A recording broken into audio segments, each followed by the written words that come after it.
have to go in by yourself. None of your family can be there. They take you before the service. Got it. There's also an option where you can Skype and watch it, which is what I thought I wanted to do. But I didn't have...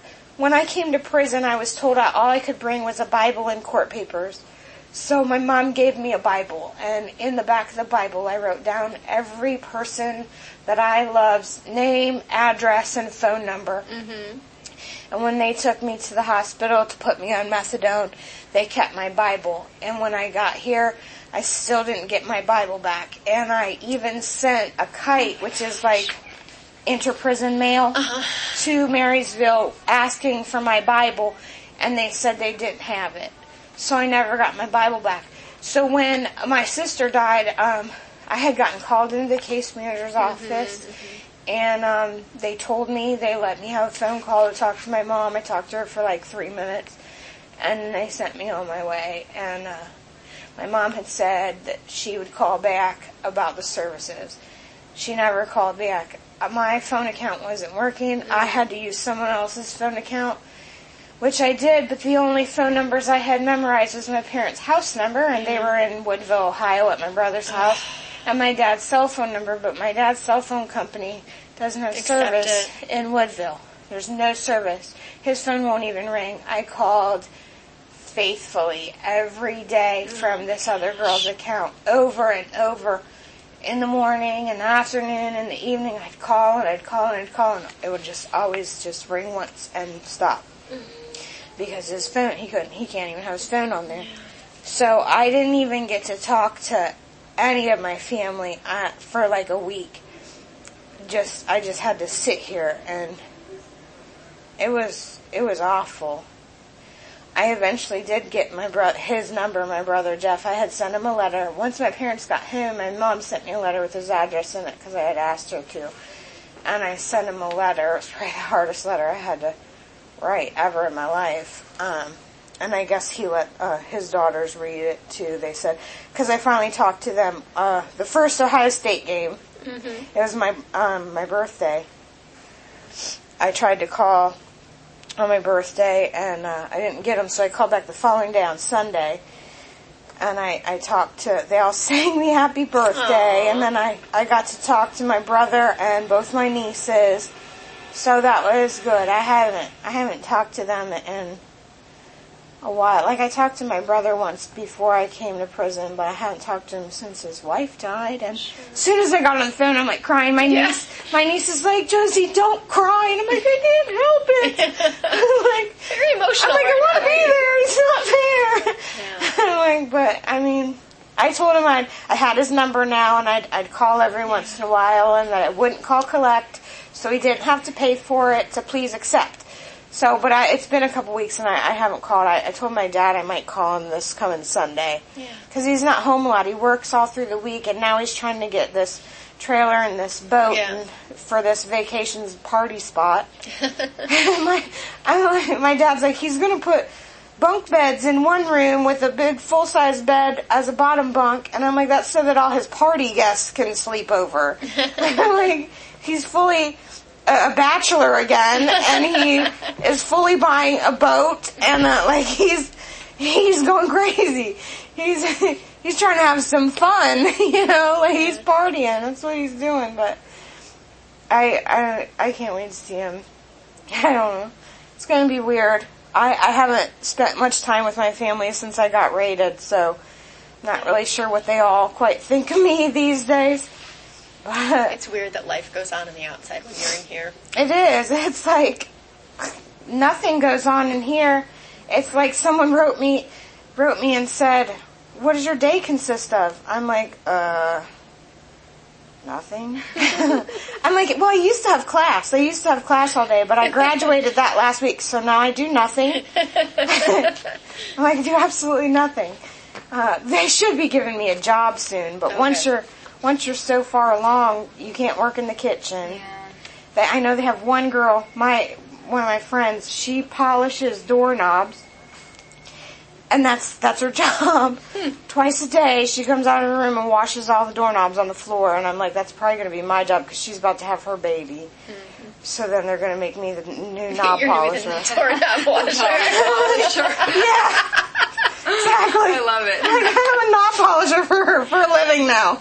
So you were talking before about, what is the CO's name that you said was so awesome? Mr. Taylor. Okay. So how did you, come to like him so much? What did that, and has it always been that way, or when you first met him? I mean, he was always, some of the COs are not nice, and they're not friendly, and they don't talk to you. He will.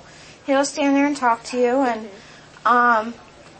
but what did it for me was, well, first, I had a rough time when I got here, and then, he started telling me, when I started talking to people and stuff, he told me one day, he said, when you first got here, I thought these girls were going to eat you alive. He said, but you held your own. And he was like, it made me happy to see that, and then I started talking to him about refusing the methadone, and he was standing there when that girl was telling me in the hallway. I mean, she fully told 3 times. I'm very calm, and it takes a lot to make me angry, but I was standing there, and she's like, you're going to kill that baby. When they lowered me 40 milligrams, my baby's heart stopped beating for 30 minutes. Well, listen, you can say that to me all you want, but I'm not dumb, and if your baby's heart didn't beat for 30 minutes, your baby's dead, honey. Exactly. Your baby's dead. You don't have a baby anymore. It's now dead. I don't know how dumb you are, but I'm not that dumb, so whatever. But instead I was like, listen, I'm trying to make a decision for the well-being of myself and my child. I don't need to hear those kind of comments from you. Yeah. Please keep them to yourself.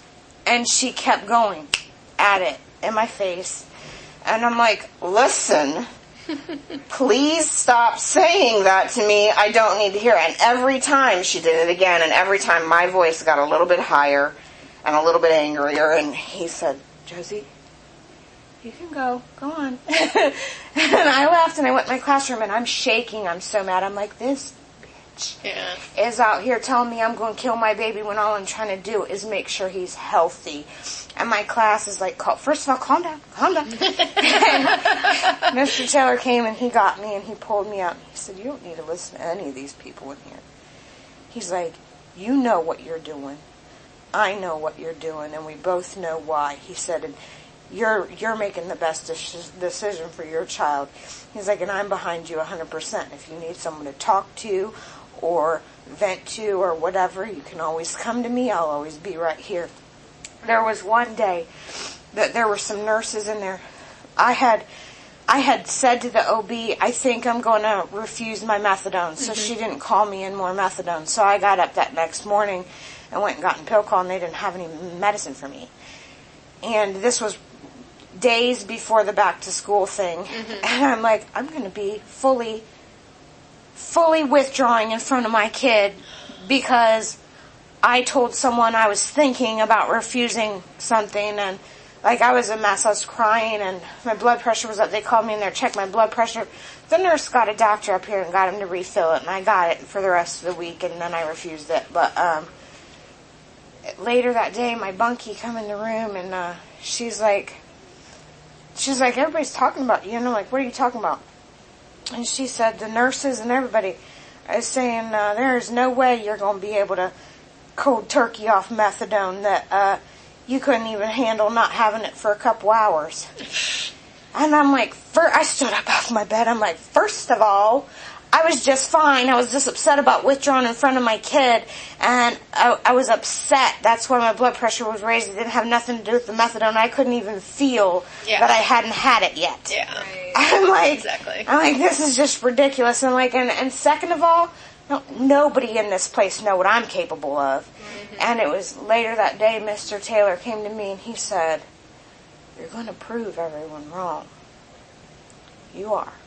And he's like, are you ready? And I'm like, yeah. And he's like, well, you're going to do it. He's like, I won't eat their words. And he encouraged me every day, and he checked on me every day. And he didn't have to do that. That's not part of his job, to believe in you and to give you the strength and the courage to believe in yourself. It's not what he gets paid for.